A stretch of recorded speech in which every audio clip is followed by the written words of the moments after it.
Hello ladies and gentlemen, so in this video we're going to be looking at the Order Affinity and all the cards it contains. Like every single affinity, they have a unique trait, which is Elevate, which a few late game cards have. So what does Elevate do? Well, this is one of the more simple traits to understand. Elevate pretty much gives the card an extra bonus if it's the only card equipped. You can have up to 3 cards equipped at once. But, like I said, if that card is the only card equipped, it gets an extra stat bonus, which we will go over once we get to those cards. But without further ado, let's jump right into the cards. First up is a consumable card, and the only consumable for the Order Affinity is a Shadow Ward, something we should all be familiar with. So you place a Shadow Ward down to reveal nearby enemies, and it has 2 charges, but costs 300 gold. So being a consumable, that means that you would buy it for 300 gold, and once you have used those 2 charges up, then it would get back right into your deck, and then you would have to purchase it again for 300 gold, and you can keep purchasing it over and over again. Very simple card, and it's probably one of the only actual proper wards in the game now, and there's another in this affinity as well. So if you want wards, Order is the affinity for you. Then we have Poised Aggressor with the effect Initiate. Gain 9.2 basic damage for 2.5 seconds after entering combat, and costs 1 agility. So this is a card if you're going to be a very aggressive early game hero. I can see this being quite useful, say on an aggressive mid laner like Morogesh. If you're going to get out of combat, then be quite aggressive into combat against your other mid laner, could be quite an efficient card there for the extra damage. And also maybe for a jungler, if you're going to be Chimera and you're going to be around the map, very active, ganking a lot, this card could be beneficial. So I definitely think it's more of a jungler card, but I'm pretty sure in any situation this card would be just quite nice to have. Then we have Armoured Footman with the effect Lucky Block. 12.3% chance to reduce basic damage taken by 30 and costs 1 vitality. Now I'm really not a fan of this card because of the RNG involved. I think 12.3% isn't that great, even though the basic damage reduced is a significant amount, especially early on. So it's going to be a very early game card. I mean, it only costs 1 vitality, so you could pick it up straight away if you wanted. But you've got to realise that it may not proc all the time, and I'm just not a big fan of the card myself. I mean, maybe as an offlaner you could use the card, but again, if you keep getting bullied over and over, I just don't see it happening. Now it says reduce basic damage, so I'm curious if that includes minions or not, because if you're getting attacked a lot by minions, it could be quite a nice card there, but I doubt it will. If it does though, it would be a nice jungle card as well for clearing camps to keep you healthy. Then we have a Vanguard Captain, giving you quite a bit of health regen, and the effect Minion Block Aura. Nearby allies block 2.5 damage from minions. This costs 1 intellect and 2 vitality. Even though the effect I'm not that much of a fan, I think the big health regen on top of this is going to be really good. Now, as this is going to be definitely more of an early game card, that this is pretty much a straight up support card. If your support, being you, and the carrier are going to be very aggressive against the offlaner, that means you're going to aggro the enemy minions, and this could definitely help keep your safe lane duo partner the carry stay healthy. Plus with the extra health regen, it wouldn't hurt at all. But that's really the only use I could see for this card. I mean, I don't see it having any other uses. Then we have Light Step Vanguard, giving you 100 mana and the effect Teleport. Teleport to an allied structure. Has quite a big cooldown and mana cost, costing 3 intellect. So I mean, it's very straightforward. You can teleport to any allied structure if it's up. Of course, if you lose a tier 1 tower, you can't just teleport there. I think this would be a great card if you are maybe a jungler and you want to get around the map extremely quickly and are needed to defend lanes. I mean, again, a support would be perfect if you're in the safe lane, but suddenly you're needed on the other side of the map, it could work. When it means teleport, I presume that means exactly the same animation as it would be to back to base. Back into base takes 8 seconds, so I presume teleporting will take 8 seconds too. Maybe if you're mid laner or off lane as well, where you've just died or you need to really get back to a structure quickly before it gets taken down, could be a beneficial card there. Then we have Radiant Healer, which is basically Circle of Health. Gives you health and a healing aura, where you and nearby allies gain 3.1 health regen and costs 3 intellect. Again, there's really not much else to say of this. This is just a completely pure early game support card that if you are going to choose the Order of Affinity, which if you are support, it's going to be extremely likely you are, this is definitely a card you would want to pick up. Then on the next row we have Protective Sentry, which is the first proper Shadow Ward, giving you a little bit of mana regen and an armoured Shadow Ward. Place your Shadow Ward down to reveal nearby enemies and grant 7.4 basic armour to nearby allies. It has a cooldown and a mana cost as well, and it costs 2 intellect and 2 vitality, but again, compared to the consumable one, it doesn't cost any mana. You can place this down as much as you want as long as it's off cooldown and you have the mana. I really like what they did with this, making it not just a Shadow Ward, but also some sort of defensive structure you can use to gain basic extra armor for you and allies. So you could even place this ward down during a team fight to make all the nearby allies get extra basic armor, so it definitely has more than one benefit. I just wish they kind of added this creative style of ward to more than just one affinity, but I'll get to that later on. Then we have Brilliant Fortification, giving you mana regen and power and protect structures, which I'm a huge fan of this card.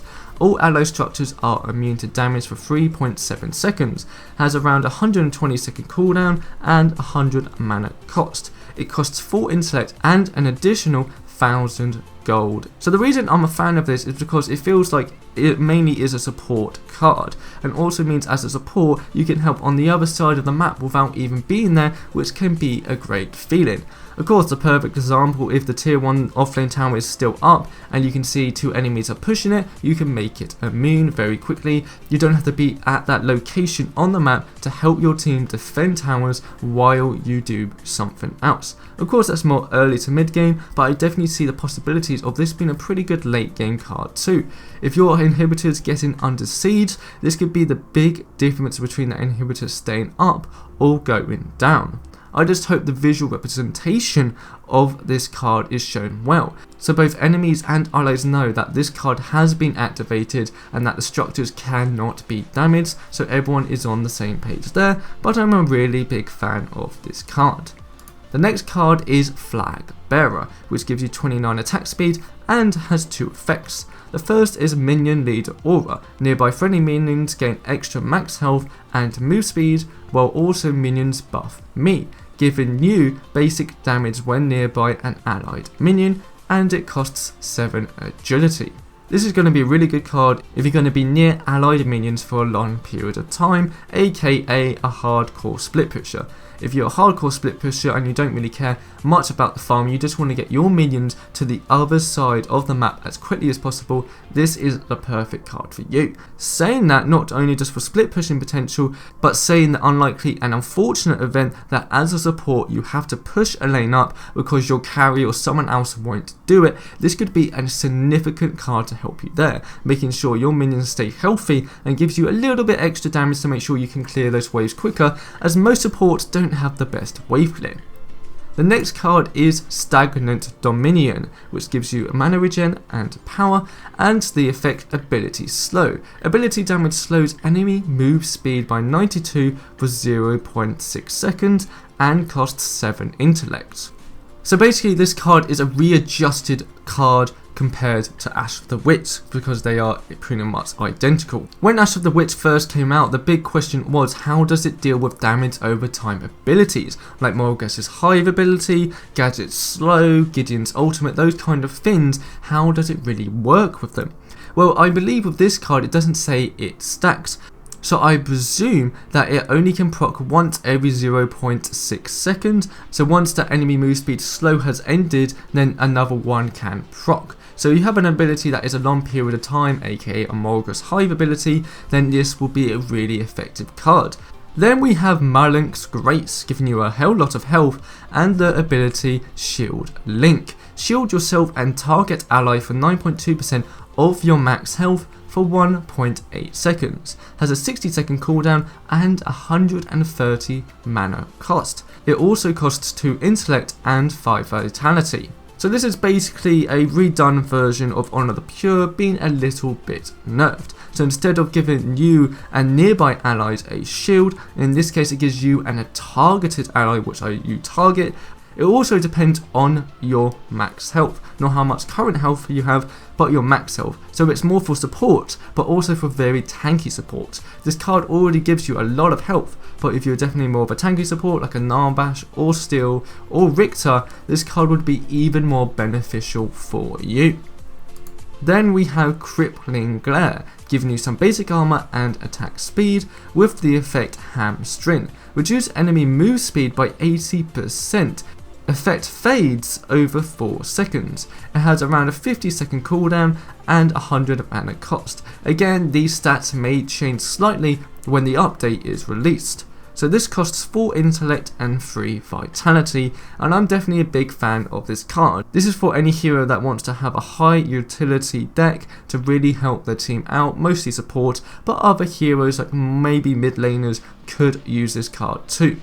Then we have our first Elevate card called Gate of the Salvation, giving you mana regen and ability armor, and the effect is Heal Aura. Heal nearby allies for 135 health over every 58 seconds and costs a whole 7 intellect. So that means every second you will slowly get a bit of heal to your nearby allies. This doesn't include only nearby allies. The Elevate part of this, if this is the only card you have equipped at this time, means that you increase the frequency of healing by 1.6% per attribute point purchased. Now when it means per attribute point purchased, in my eyes that means it doesn't mean just intellect points, but every single attribute point you have purchased at that time and during the card's duration, that's how much extra effect you will get on. Again, it's going to be a card where you're going to have to work out the maths once we can get a hand on it, how beneficial this card for it to be the only card you would have equipped, and how many attribute points you would actually need to make this card beneficial for your allies, and what situations that would be good for. Say if you're about to take all prime, you can quickly unequip a few cards, whack this on and help you out there. Just a quick example, but I cannot wait to see how it really works. Then we have Malink's Prayer. Gives you extra health and basic armor and the effect Rally and Shout. Heal nearby allies for 168 health.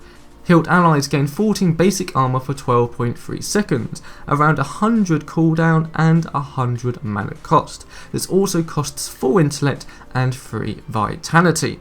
So this pretty much is Quench and Scales 2.0, you heal any nearby allies and the healed allies get extra basic armor for a certain period of time, which for 10 seconds isn't bad during a hectic team fight. Pretty simple, very much a support card or very tanky card indeed, but that's what it offers there. Very simple to what we have now, and again it's just going to be probably a very solid choice. Then we have Yomai's Spectre, giving extra health and power and the effect Glowing Strikes. Dealing damage to an enemy reduces the ability armor by 7.4 and you gain true vision of the target for 6.1 seconds. This card costs 7 intellect. This is just not a typical support card, but can benefit a lot of heroes, especially ones you need to get true vision on. So say a Kallari, you deal damage to a Kallari and you can get true vision on that hero for a long period of time. Again, supports don't deal a lot of frequent damage, so it wouldn't be as beneficial for them. Then we have March of the Malink with the effect Purifying Strikes. Basic attacks have an 18.4% chance to remove a debuff from yourself. This costs 2 vitality and 6 agility. So this basically purifies sensor but RNG wise. So you basically have a decent amount of chance to remove a debuff from yourself. So this means you can't really use this if you're stunned or rooted, because you can't use basic attacks while stunned or rooted.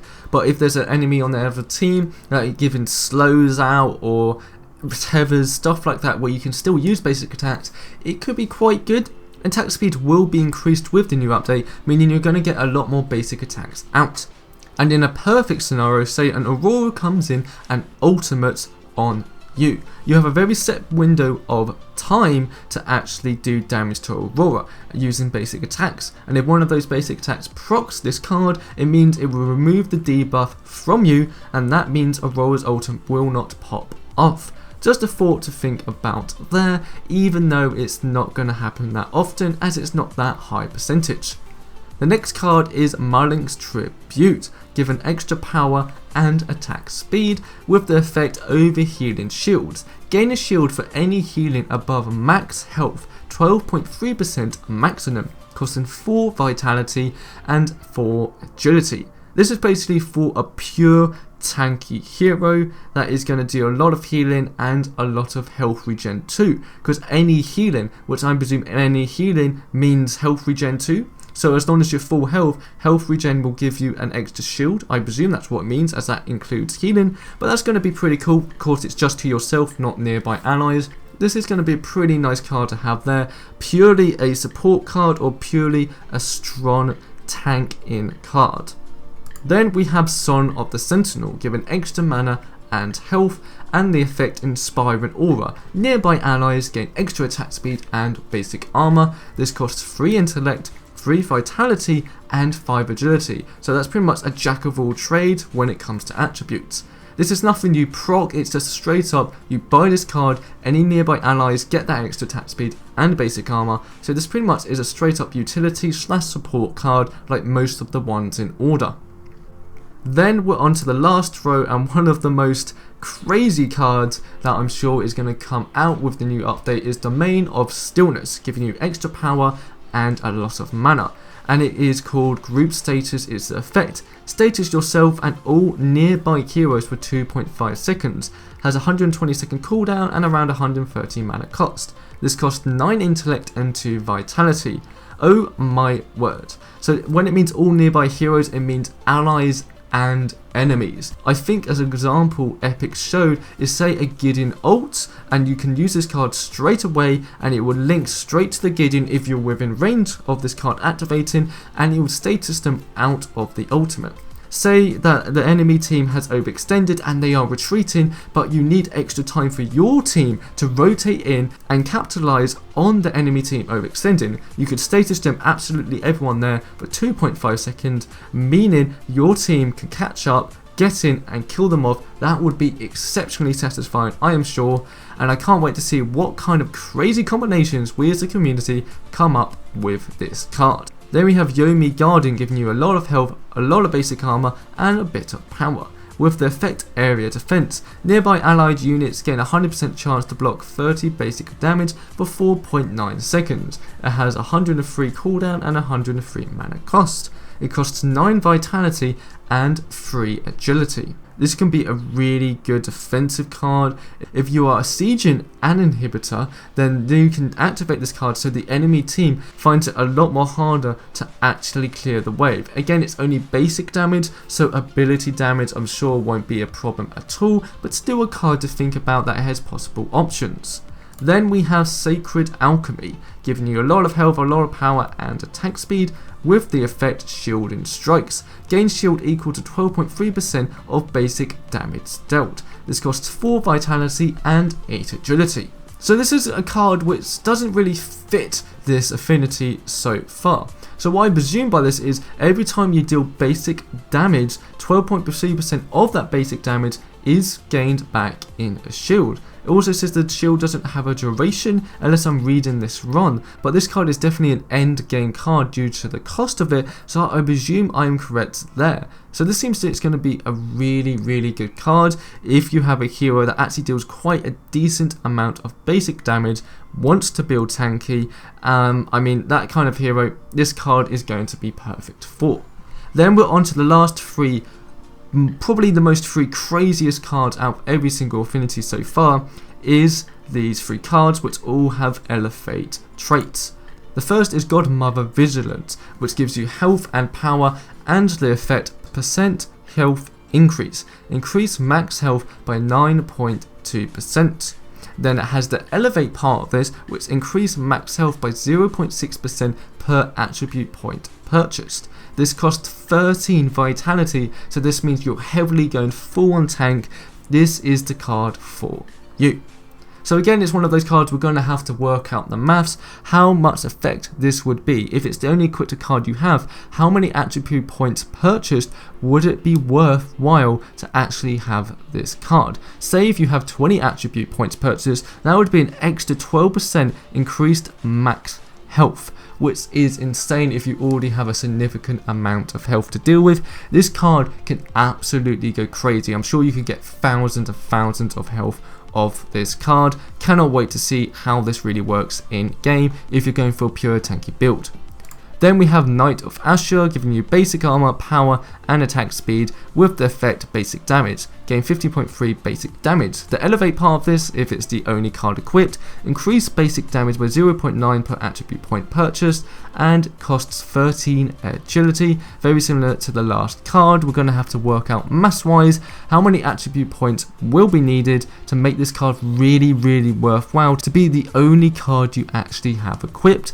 So I cannot wait to see this card in action again, like the last one. And finally we have Eternity Clock, which gives you power and a lot of mana, and the effect cooldown reduction, 9.2% cooldown reduction.